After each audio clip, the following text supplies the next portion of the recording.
Hi, I'm Marianne Haggerty. I am the founder and owner of Healthy Fitness and Aquatics.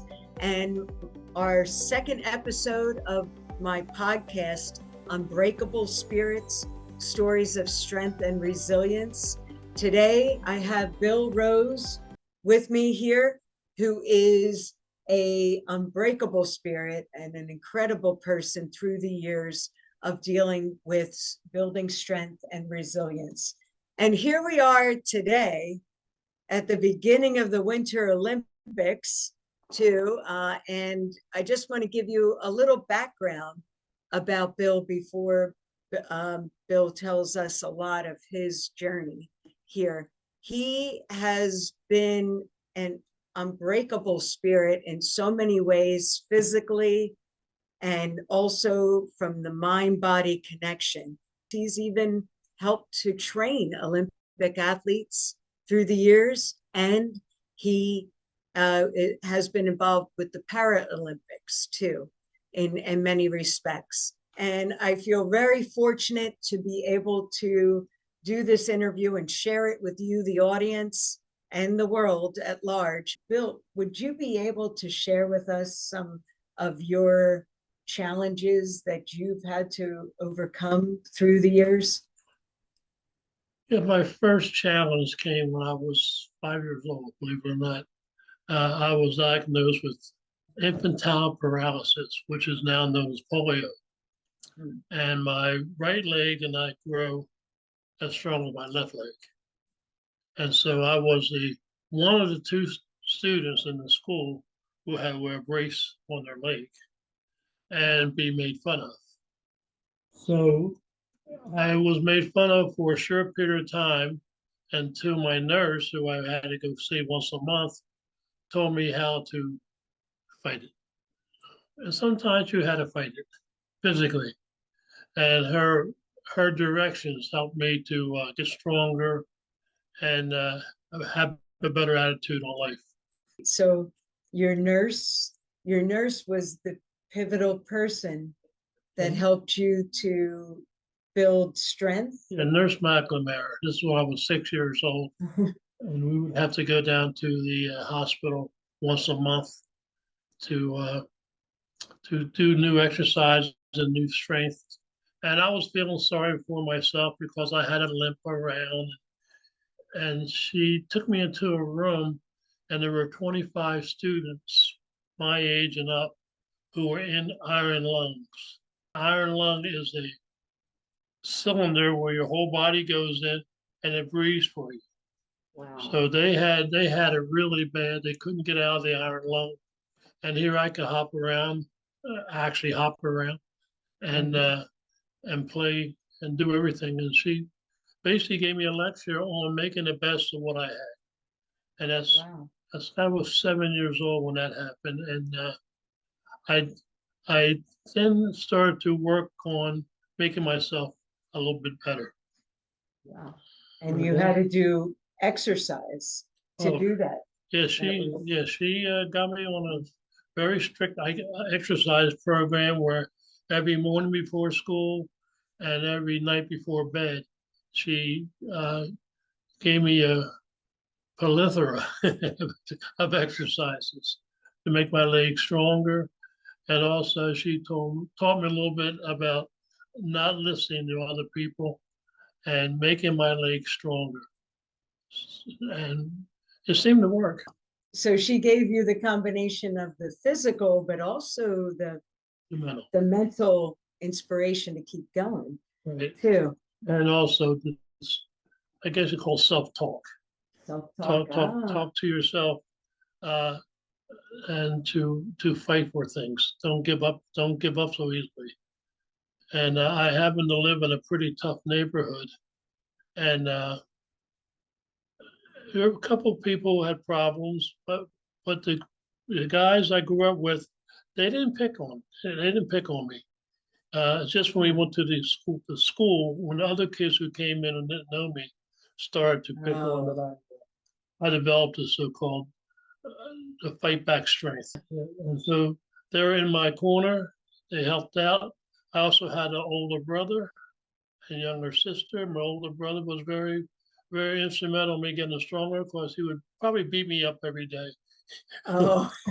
We would battle every day, and he will not let me cry the blues, as they say. There was no way you weren't going to succeed. That's how my elementary school went, with a pretty strong nurse and a couple teachers who told me don't mope around, and you have to work a little bit harder than everybody else. Oh. And Yeah. between those two groups, I got a little stronger. And that was all starting when you were 5 years old. Yeah. And then I remember you telling me you were on track teams, basketball teams. Well, that was a junior high. Oh. And my brother was Wow. like class president, and he played all the sports, and he would tell me if I wanted to play, I could play sports, but I have to work harder at it. And we would go out every day and work out. Wow. And I wound up being a co-captain of a championship football and basketball team. Wow. And getting a scholarship to Temple University for sports. Wow. So you were captain of the football team. Co-captain, yeah. Co-captain. And basketball, yeah. And basketball team. I worked a little bit harder than everybody else to improve my abilities. Staying after practice. Getting to practice early. Mm-hmm. Going up to the outdoor course when no one was around and practice. Okay. A lot of work, a lot of practice, and a lot of instruction from coaches.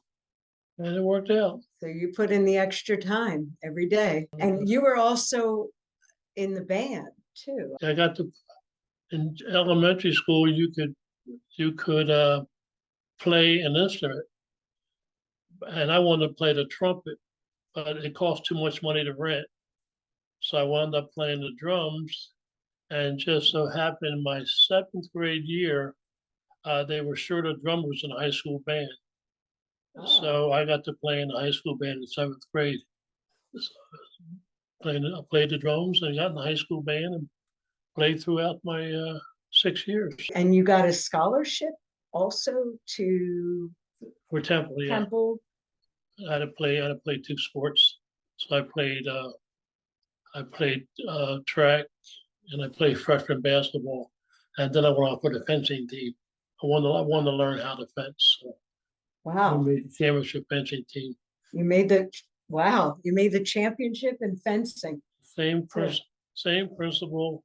Come early, go late. Ah. Don't complain, and realize that you could improve your skills. What would you say was the most challenging sport? All of them. All of them. It does seem. I mean, I've seen the footwork in fencing too, and yeah, I was fortunate that I had very good classmates, and wow. And if I wanted to stay over and practice, they stay over and practice. From 7th grade up, I always had very good classmates. Wow. Matter of fact, my senior year, we were undefeated in both basketball and football. That's the kind of classmates I had. I had the same mindset to work harder than anybody else. And if you work harder than anybody else and accentuate the positive, you can accentuate the positive. I like that. I like that. That was a popular song back then. And then you went from having a polio, which affected your ankle and foot. Right leg, yeah. In your right leg, which still to this day is fused from the polio. Right. Back when you were 5, so a couple of years ago, right? Yeah. I still have a funny walk, you know. Yeah, but you never let that affect you for any of those sports. It affected me. I just told everybody it was a cool walk. It was a cool walk. Yeah, I remember you referring to Forrest Gump being in a brace, and that was what you had to go through. And the coaches were good. The high school coach put me on the right side of the line, the right end, so that my leg could not be hit by an opponent. And he placed me in certain areas. He I couldn't run that fast, but he had me run the hurdles. And his philosophy was not many people want to run the hurdles because you can get hurt. So if you run the hurdles and you work hard at it, you won't have as much competition. You have a lot of competition when you run the 100-yard dash because everybody can run the 100-yard dash. A lot of competition when you jump, but very few people are stupid enough, like I was, to run the hurdles. Hurt yourself a couple of times, and eventually you conquer it. How did doing hurdles affect your foot and ankle? Well, it hurt, but again, it helped me get a scholarship at Temple because it basically was basketball and track, which I emphasized, and they saw it, and I got to go to school and graduate. And graduate, yeah, and get a master's too in education. Yeah. And you not only you coached track, you coached football. Yeah, I coached you track. Coached every sport too. I believe in coached a couple high school sports. and grade schools. No baseball. No baseball. Okay, but you did hurdles for the hurdles. It was track, and I threw the javelin. I really emphasized the javelin because it was all upper body. Wow. It didn't really affect my leg. If I had a stronger leg, I probably would have thrown it further because I could emphasize the so-called stopping the movement. Against all physical challenges, you were able to build strength up and play to your strengths too. That was the idea that most of the teachers and coaches emphasize: play through, find what you're good at, and make it better. Then you went on to become a school teacher. Yes. And how did that start? I started as a fifth grade teacher in Upper Dublin Township. Fifth grade at 35 little wonderful children. Who, believe it or not, I'm still in touch with a couple. And from there, I just said before, I got to coach in high school. I developed some programs that I thought were necessary. There are a lot of kids had trouble learning. Yeah. And I found some techniques and methods that were used by some of these motivating speakers. And so I incorporated some of that into the classroom.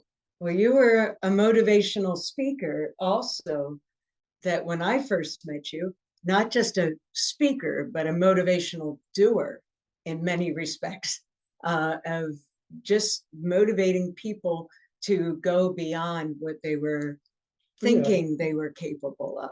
Yeah, the intermediate unit, which is a part of Montgomery County in the state, used to give courses to teachers that were unique. So I developed a couple of courses on motivation and learning skills and memory techniques, and did a couple courses in Montgomery County, which then got on a springboard and wound up speaking for the national conferences and state conferences. And I think you were also speaking internationally too for a while too, when I first met you too. Yeah, I was able to meet some people. I got an opportunity to go to Oklahoma for their state convention and wound up being at the same table with Alex Haley, the man who wrote Roots. And I got to spend a couple of days with him and pick his brain on his life and how he got to write the book and become famous. A lot of remarkable experiences. Unique. Too. And all because you didn't give up. You just kept fighting through it. Well, it all goes back to before I was in school. But your neighborhood where I grew up in Ambler, they would not let you give up. I was in a pretty tough part of Ambler, and we lived below an asbestos company, and Oh, they made asbestos shingles, and they would dump their waste products on these hills. We call them the White Mountains. But we didn't. I and don't know about now, but back then. through the years from coaching high school sports, all different sports you were involved with. Mhm. I believe you coached Kim Gallagher, right? The Olympic. No, I know Kim Gallagher. I wasn't her Yeah. direct coach. She Okay. was Olympic runner. Took second place in the Olympics and the third place in the other Olympics. So we had a couple of Olympiads on the team, and I also had other jobs. I ran a summer camp up in the Poconos. A friend of mine who I went to college with, Bob Gould, gave me an opportunity to work at the camp, and it was very unique experience. And the most unique one was on my third year, we got to run the Ronald McDonald camp for kids with cancer. Wow. So we spent after camp was over, we spent 2 weeks with kids with cancer, and talking about some tough kids that wouldn't Wow. give up, that fall hard. That was a group. So that Wow. was a very mind blowing experience that kind of motivate you to get back on track. Wow. That's amazing. You had such an experience yourself growing up, Right. and then to be able to continue helping. That's, yeah, it just keeps giving too. It's like the chain keeps giving and never seems to stop through the years. And you face some, I mean, you've coached football, you coached a lot of kids through different sports through the years. You've been a big support to pretty much anybody that wanted to keep trying. Right. Yes. Yeah. Those are Always an advocate for everyone. right. Yeah. Not letting anybody quit. Not letting anybody quit. You can take a step back or two, but Yeah. just push this. Everybody has a lot about them that's good, and we have to emphasize that, not the part that's not good. And you've helped them to Yeah, find that good I like to think I did. and their strength too. Yeah, you Right. did quite a lot there. And then also too, there beyond that, through the years, you faced some physical challenges too yourself. And you've overcome quite a lot of physical challenges from cancer diagnosis and life-changing events that you had to fight back. Still fighting. Yeah. You're going to always run into something, and what do you do with it? You know. And how did you deal with this even through the years, having this current challenge? Same exact way. Do what the doctor tells you to do, and fight. You know, just don't go around moping, because we have chemicals in our body. That's nothing I learned about neurotransmitters that basically affect your body. And if you're negative thoughts, you get negative behaviors. Positive thoughts, positive behaviors. That's the sum of it. So think positive thoughts. Yeah. And from a physical standpoint, what do you do physically to keep your body strong through the years to now? Always, I try to do something every day. Although I do not like cold weather, I have to get out. Have to get out every day and do. If it's too cold to walk outside, and I have to walk the steps, up and down the steps, up and down the steps, and you have to push yourself. The body will fall apart. You swim, lift weights, walk, jog a little bit. I played different sports. I learned always a challenge, learn to play tennis, Yeah. learn to play racquetball, and just push it. Just push it. You have to do something every day. I've heard through many that you were involved with the Paralympics, which is a very particular emphasis to me and what I do with people with healthy fitness and aquatics. Is that when was that, and how did you get involved? I'm not sure what year it was. Well, I was asked by a friend of mine if I could be an escort to the Paralympics because a lot of the participants have a hard time getting to the field and getting off the field or whatever they want them to do. So I became an escort at the Paralympics, and that was a very rewarding fact that I helped one runner who carried a torch to be with him as he brought the torch into the stadium. So I was with him when he was carrying the torch. So I can always say that I was there. I got that rush of all these people cheering the torch. I wasn't the Olympia. I was the escort, but I did have the torch in my hand for about 2 minutes. Oh. And you cannot believe, I mean, even though I wasn't in it, the acceleration of the crowd when that torch came in, and you're down on the track, you cannot describe it. It was amazing. So I ran to the track with him with the torch, and then passed it on. Oh. He went on, and I went back. Oh. I'll never forget that. Oh. What a rush! And the Olympics are coming on soon. I'll sit there and watch the TV and remember. I remember. But I like to make the analogy too that you basically have that Olympic spirit in you, and that it was really appropriate that you were carrying that torch, and how you helped others through the years to get to the point where they were carrying the torch. It's amazing. It's amazing place. Your athletes, your Paralympic athletes too.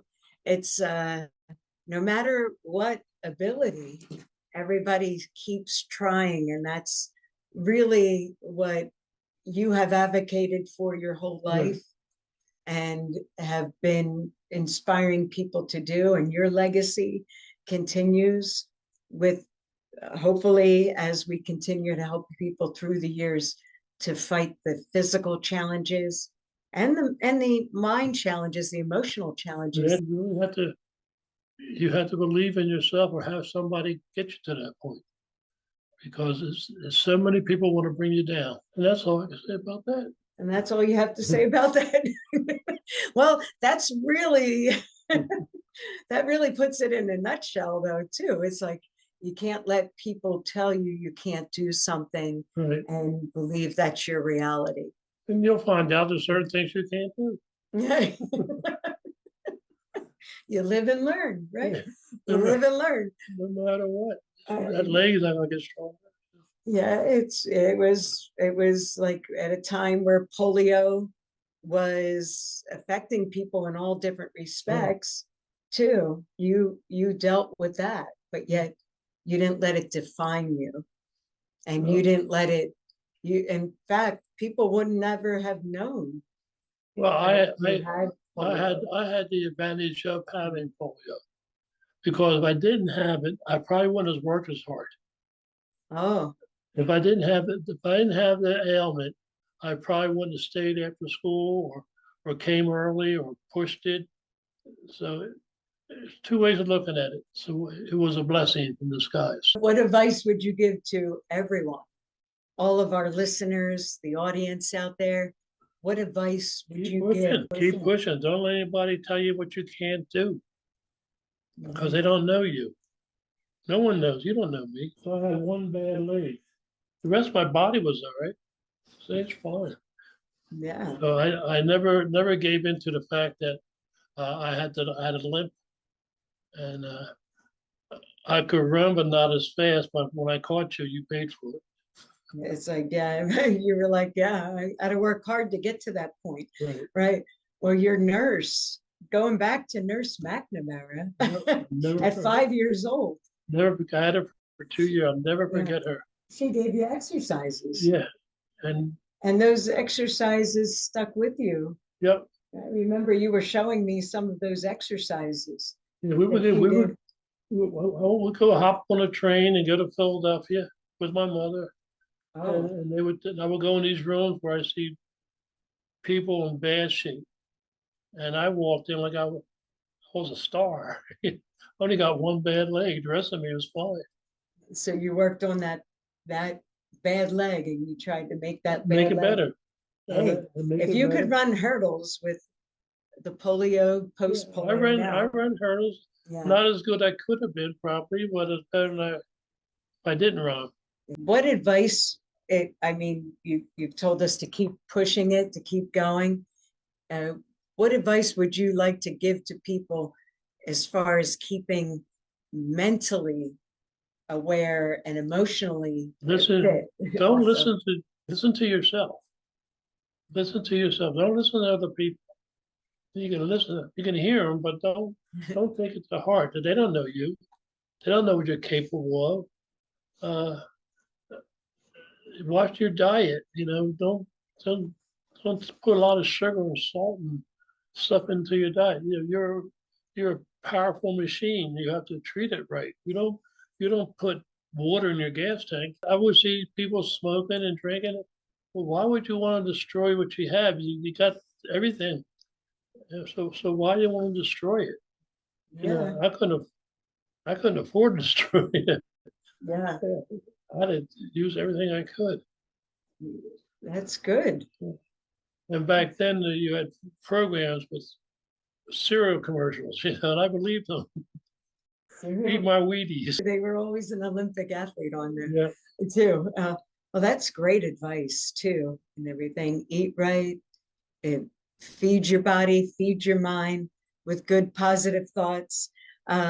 Bill has been a rock star, a celebrity in the Montgomery County area, Philadelphia area. Through the years, he's done so much to educate and motivate and advocate for people that weren't, from children to adults, that weren't able to help themselves in many respects, from running summer camps to Ronald McDonald camps to kids at school that get it. He was always a motivator.